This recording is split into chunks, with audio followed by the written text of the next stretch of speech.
மம்தாவுக்கு நிகரான ஊழல் இந்தியாவில் ஸ்டாலின் தான். 2 பேரும் ஊழல் ஊழல் ஊழல் அப்படி முக்குளித்து எழுந்தவர்கள் ஊழலில். ஒரு பெரிய குடும்பத்தில், பணக்கார குடும்பத்தில் பிறந்து ஊழலுக்காக சிறைக்கு போனார் பாஜக. கேவலம். உங்களை மக்கள் இவ்வளவு செருப்பால் அடித்தது போல் அடித்த பிறகும் கூட இந்த பழைய அரசியலே பேசிக்கொண்டிருக்கிறீர்கள். வேலை வாய்ப்பற்ற நிலையைத்தான் நாங்கள் பேசுகிறோம். காக்கரோச்சி ஏண்டா தோன்றினேன்? மோடி ஊழலான மனிதர் இல்லை, அவர் கடுமையான மனிதரே தவிர, அவர் ஒரு ஃபெனாட்டிக் மத வெறி பிடித்தவரே தவிர அவர் ஊழலான மனிதர் இல்லை. திமுகவோடே சேர்ந்திருக்கக்கூடாது என்று ராகுல் விரும்பினார். பயமுறுத்தி அவரை சேர வைத்தீர்கள் 2 பேரும் சேர்ந்து. கட்சியை உடைத்து விடுவோம் என்று. என்ன நீங்கள் பேசுகிறீர்கள்? எதையும் சிந்திக்க தெரியாது. விஜய்க்கு தெரியாது, ஸ்டாலினுக்கு தெரியாது. ஸ்டாலினுக்கு நோக்கம் உண்டு, உனக்கு புரியாது.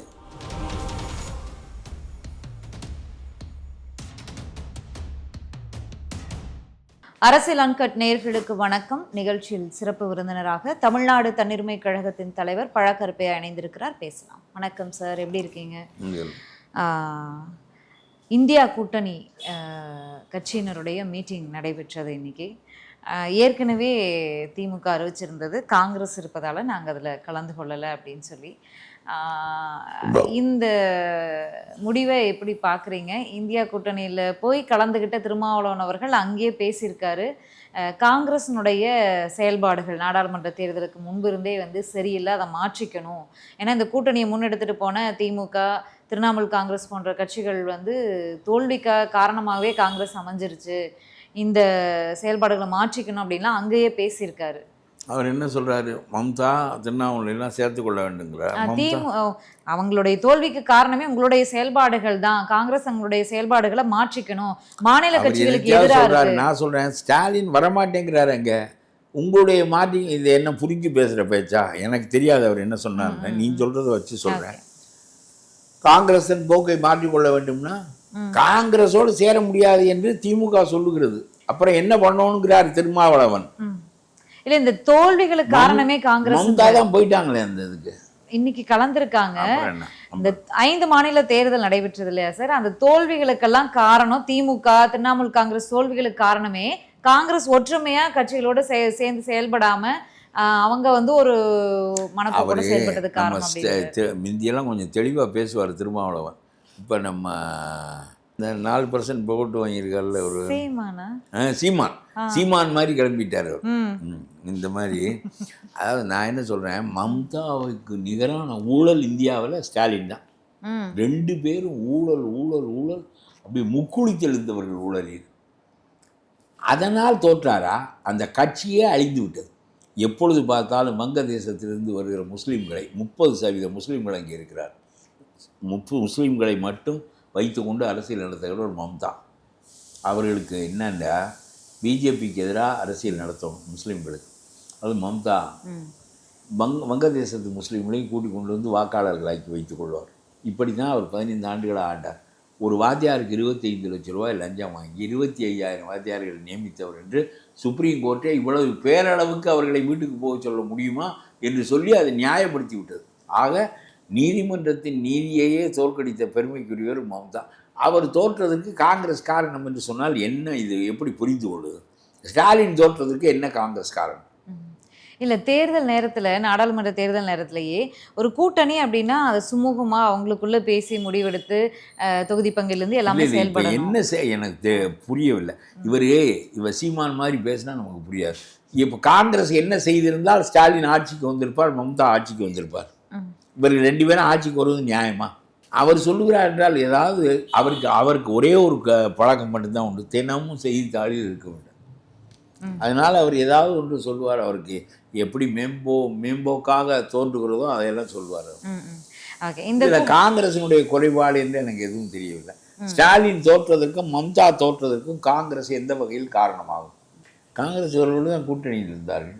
ஒற்றுமையாக செயல்படலை அப்படிங்கிற கருத்தை அவர் வச்சிருக்கார். தேர்தலை சந்திக்கும் போது முன்கூட்டியே திட்டமிட்டு ஒற்றுமையாக செயல்படலைங்கிற அந்த எந்த ஒற்றுமையாக செயல்படல? நாடாளுமன்ற தேர்தல் நேரத்திலையும் 28 இடங்கள் கொடுத்தார்கள், 5 இடங்கள் தான் இவர்கள் வந்தார்கள். அதுக்கு முன்னாடி எவ்வளவு பிரச்சனைகள் நடந்துச்சே சார். தினந்தோறும் பிரஸ் மீட். அரசியல் என்றால் பிரச்சனை நடக்காதா? இதை விட லாபகரமான இடத்தை நோக்கி போக வேண்டும் என்று அவர்கள் நினைப்பதும் அதை வேறொருவர் தடுப்பதும். இந்த சிதம்பரம் தான் போய் திமுகவிடம், காங்கிரஸ் போனால் நீ கவலைப்படாதே, நான் ஒரு மூப்பனார் கட்சி போல் ஒரு புதிய கட்சியை தொடங்கி உன்னோடு கூட்டு வைத்துக் கொள்கிறேன், அந்த 20 இடங்களை எனக்கு தான், பிறகு காங்கிரஸ் என்பது நம்முடைய காங்கிரஸ் ஆகிவிடும், ராகுல் காங்கிரஸ் ஒழிந்து விடும் என்று சொன்னதை கேட்டு பயந்து தான் ராகுல் விஜயோடு கூட்டி சேர்வதை தவிர்த்து கொண்டு திமுகவுடைய சேர்ந்தார். இதற்கு மேலே என்ன? இந்த பானா சிதம்பரம், இந்த திருமாவளவன் இவர்களெல்லாம் பேசுவதை கேட்டு இதற்கு நீ இவ்வளவு தெளிவாக இப்பொழுது சொல்லுகிறார் ப. சிதம்பரம். உங்களிடம் சொல்லிவிட்டு தான் நாங்கள் விஜய் கூட்டணிக்கு போனோம். ஆமாம், இது பெரிய தாக்கலாம். ஏன்னா போக விடாமல் தடுத்ததே நீ தானே. நீ செல்வ பெருந்தொகையும் தானே, செல்வ பெருந்தொகையும் நீயும் சேர்ந்து தானே திமுகவை விட்டு வெளியே வர விடாமல் தடுத்தீர்கள். அப்புறம் சொல்லிவிட்டு போனோம் என்று சொல்வதில் என்ன பொருள் இருக்கிறது? நீ சொல்லிவிட்டு போ, சொல்லாமல் தெளிவில் போ, இதை பற்றியெல்லாம் என்ன இருக்குது?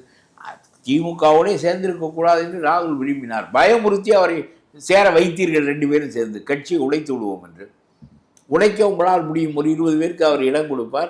நீங்கள் காங்கிரஸ் என்று ஆக்கிக் கொள்வீர்கள். மூப்பனார் காங்கிரஸ் போல தனி காங்கிரஸாக செயல்படுவீர்கள். ஏற்கனவே குற்றுயிரும் கொலையுமாக இருக்க காங்கிரஸ் அதை விட கீழே இறங்கிவிடும். அதானே இப்போ காங்கிரஸினுடைய நிலைமை எப்படி இருக்குன்னு பார்க்குறீங்க? ஏன்னா தேசிய கட்சி இந்த கூட்டணியிலேயே, இந்தியா கூட்டணியிலேயே தேசிய கட்சி நாங்கள் தான், நாங்கள் எல்லாமே திமுக என்ன பண்ணோம் அப்படிங்கிற துணியில பேசியிருக்காங்க. யாரு? காங்கிரஸ் தரப்புலேருந்து ப. சிதம்பரம் அவர்கள் பேசும்போது கூட. ஆனால் ப. சிதம்பரம் எல்லா பக்கமும் பேசுவார். அவர் 100 நாள் சிறையிலே கிரிமினல் வழக்குக்காக உள்ளே இருந்தார். நம்ம ராஜா, கனிமொழி போல். டில்லி சிறைக்கு போன பெரும்புகழ் பெற்றவர்கள் 3 பேர். ஒரு பெரிய குடும்பத்தில், பணக்கார குடும்பத்தில் பிறந்து ஊழலுக்காக சிறைக்கு போனார் ப. சிதம்பரம். கேவலம். இவர் போய் கேம்பிரிட்ஜில் வேறு படித்து விட்டு வந்தார் ஊழலை பற்றி.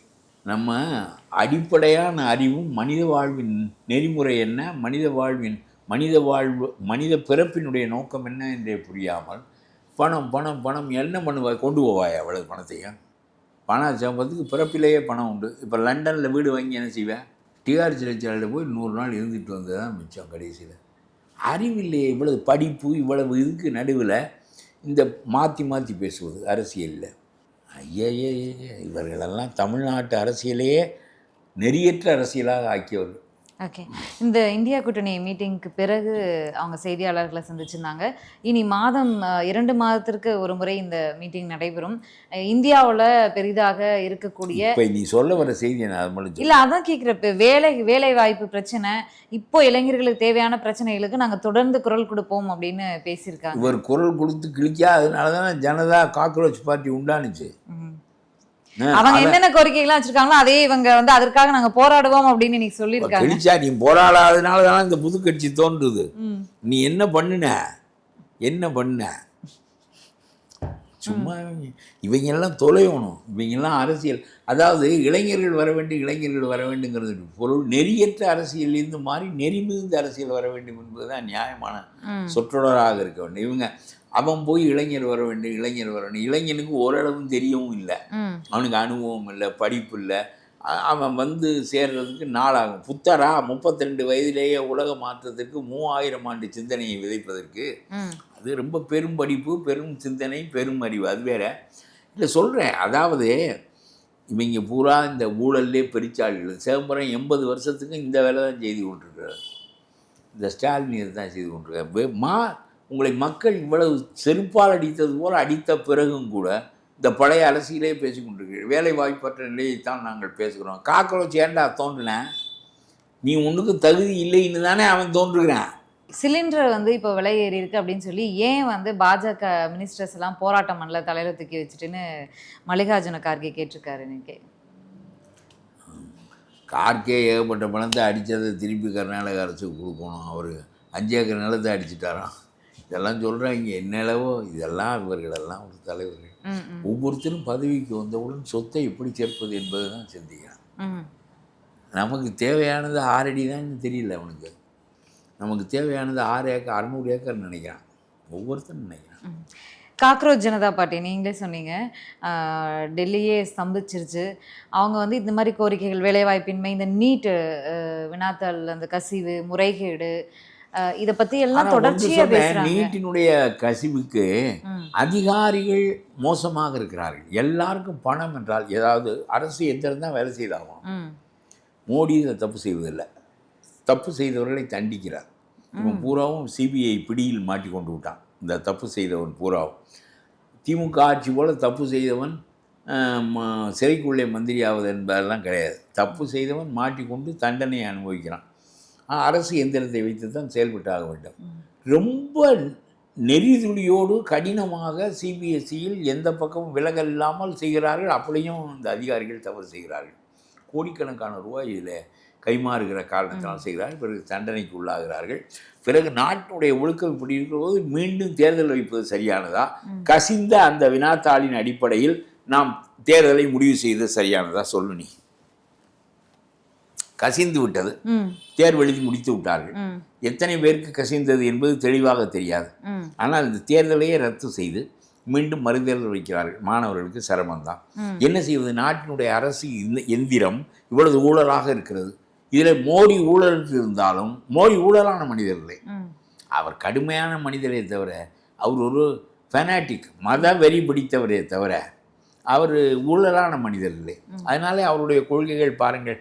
370வது பிரிவை அரசியல் சாசனத்தில் நீக்கி காஷ்மீரை 3 துண்டாக்கி இவர்களுக்கு முத்தலாக் தடை சட்டங்களை போட்டு ஏகப்பட்ட குளறுபடிகளாக இதெல்லாம் தேவையே இல்லை. இந்தியா ஒரு பறந்துவிட்ட பல இன பல மொழிகள் பேசப்படுகின்ற நாடு. பெருந்தன்மையாக நடத்த வேண்டும் என்பவர் ஒரு குறிவைத்து வச்சால் வாழ்நாள் முழுவதும் திமுகவுக்கு ஓட்டு போட்டால் நம்முடைய சட்டங்கள் மீண்டும் விடும் என்று நினைக்கிறான். இந்த முஸ்லீம் லீக்குகள் அப்படி சொல்லிக் கொடுக்குறார்கள். இவன் 3 பேர் மந்திரியாவதை தவிர அந்த சட்டங்கள் மீள்வதும் இல்லை, அந்த கொடுமைகள் நிற்பதும் இல்லை. ஓகே, அந்த காக்ரோச் அது இருக்கட்டும். காக்ரோச் ஜனதா பார்ட்டியினுடைய தோற்றத்திற்கெல்லாம் காரணம் திடீரென்று தோன்றி ஒரு 20 லட்சம் பேர் 15 லட்சம் பேர் அதில் பங்கு கொள்ள முடிகிறது. இப்போ நம்ம அண்ணாமலை சொல்வது மாதிரி 12 லட்சம் பேர் என்னை பின்பற்றுகிறார்கள் என்று சொன்னால் 12,000 பேர் பின்பற்றுகிறானா என்பதை இவர் சொல்வதை வைத்து தான் நம்ப வேண்டுமே தவிர காக்ரோச் ஜனதா பார்ட்டி ஜந்தன் மந்தலில் அந்த கூட்டத்தை காட்டுகிறான். ஆகவே வேலை வாய்ப்பின்மை என்பது பெரிய பிரச்சனையாக இருக்கு. பிரச்சனை. என்ன செய்வது? படிக்க வைத்திருக்கிறோம். படிப்புக்கு தகுந்த வேலை வேண்டும். பல வகையான வேலைகள், படிப்புக்கு தொடர்பில்லாத மெய்காட்டாள் வேலை என்று சொல்வார்கள். உடல் உழைப்பை வைத்து செய்கின்ற வேலை. அதுக்கு ஒரு திறமையும் தேவையில்லை. உடம்பில் வலிமை இருந்தால் மண்ணை வெட்டென்றால் மண்ணை வெட்டலாம், வேறு வேலையை செய்தால் செய்யலாம். அதெல்லாம் வேறு. படித்தவன் அதற்குரிய தகுதிக்கேற்ற வேலையை கேட்பான். அந்த வேலையை இந்தியா உருவாக்க முடியவில்லை. சரி, மேல் நாடுகளில் எல்லாரும் அளவுக்கு அதிகமாக உள்ளே வரும்போது மேல் நாடுகள் எதிர்க்கின்றன. ஆகவே பெரிய பிரச்சனை ஆகுது.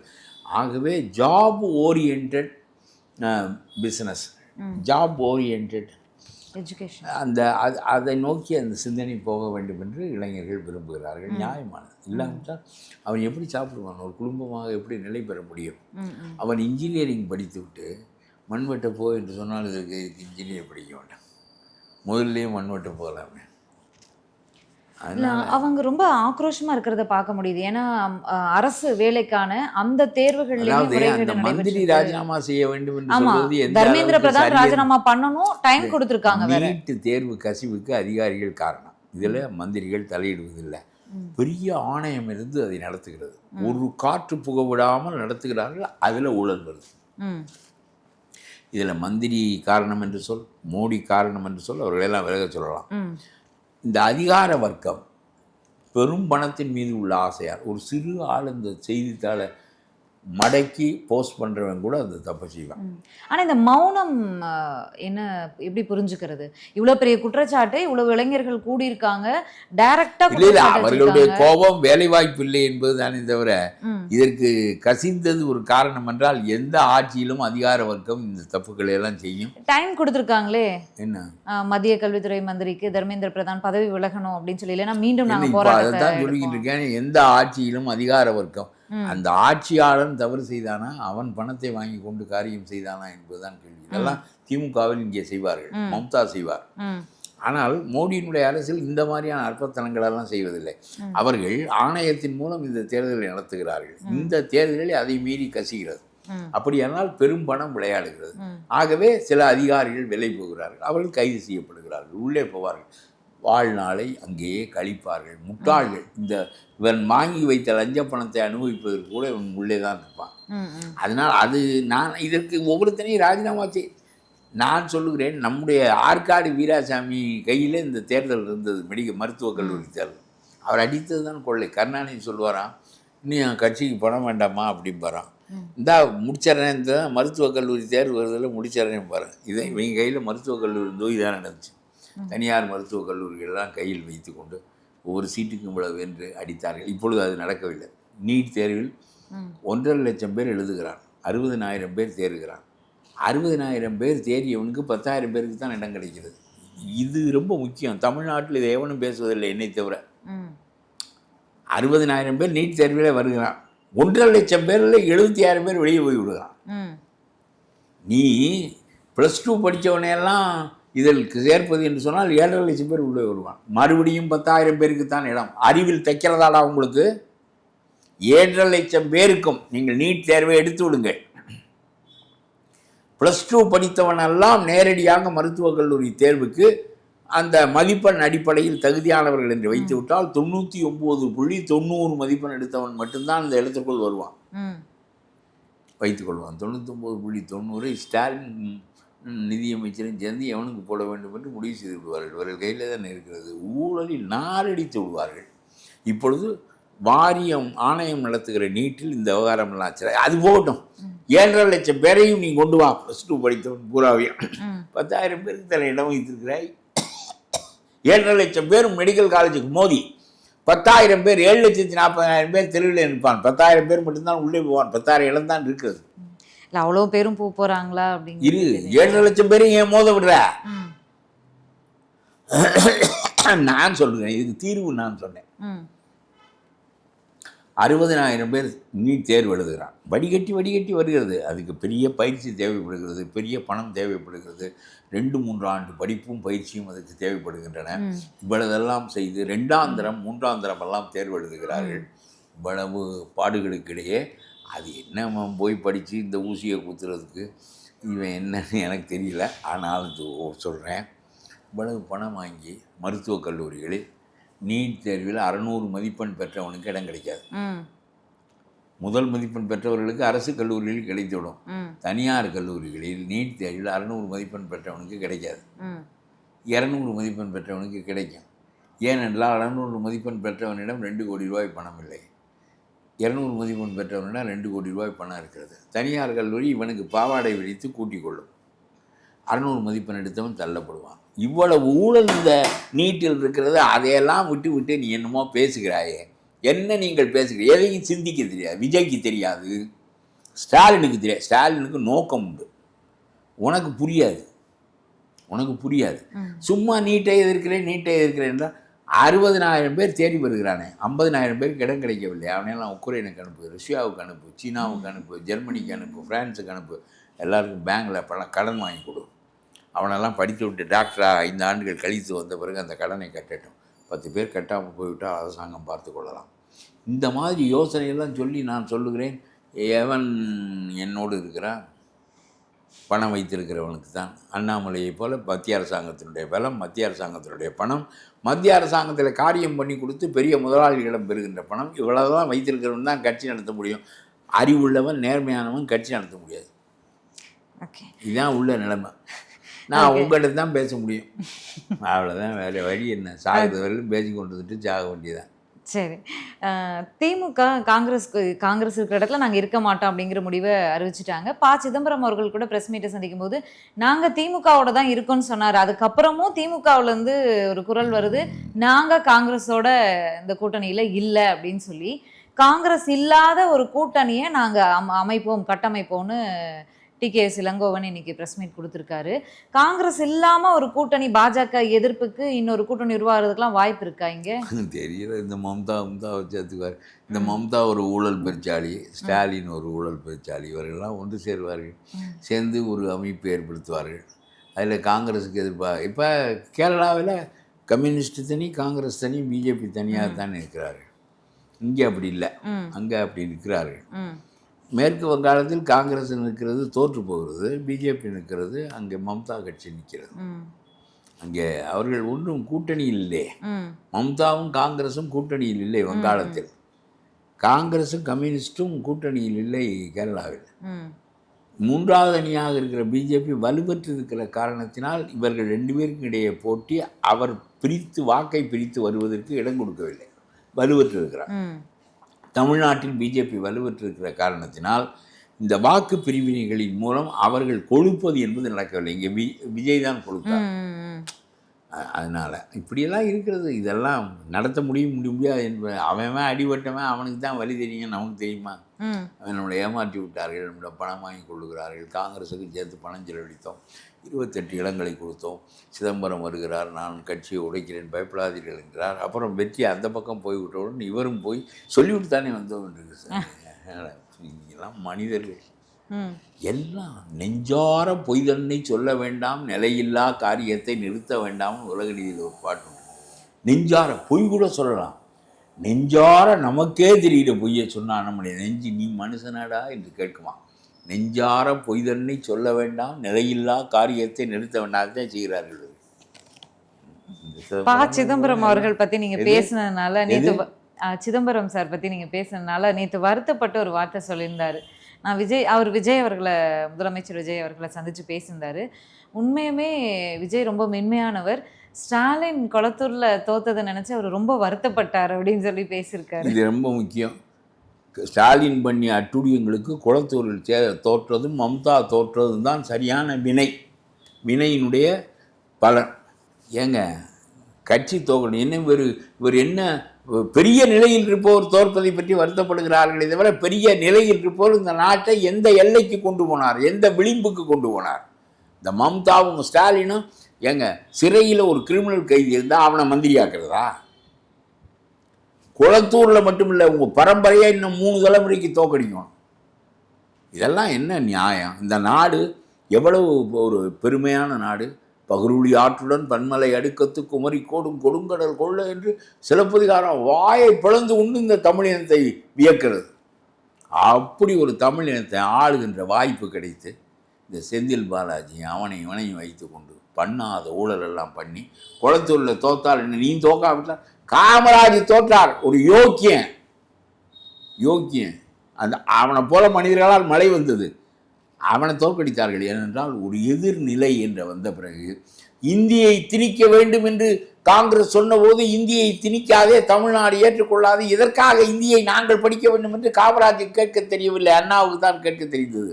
காங்கிரஸில் இருந்த காரணத்தினால் காங்கிரசினுடைய கொள்கையை ஆராயாமல் ஏற்றுக்கொண்ட காமராஜ் அந்த ஆட்சியை இழக்க வேண்டியது இருந்தது. அவருடைய சொந்த ஆட்சித்திறன் காரணமாக இழக்கவில்லை. ரொம்ப பெருமைக்குரியவர் காமராஜ். எப்படி தன்னலமே இல்லாத மனிதர்கள் அவர்கள் ஆண்ட நாட்டில் தன்னலமே வடிவான இவர்களெல்லாம் முதலமைச்சர்களாக வந்தார்கள். அதை விட இது தோற்றதுக்கு இந்த சிதம்பரமெல்லாம் இதெல்லாம் சும்மா இந்த டிகார் சிறைச்சாலைக்கு நீ ஊழலுக்கு போயிட்டு வந்த அன்னைக்கே உனக்கு வெக்கம் நஞ்சு அப்படியே சாம்பி இருக்கணும். உனக்கு வெக்கம் இல்லையே. என்னெல்லாம் ஊழல் வழக்கில் கொண்டே வச்சா அதை நினச்சி உக்கியே சேர்த்து போயிருப்பேன். நன்றி சார், நன்றி.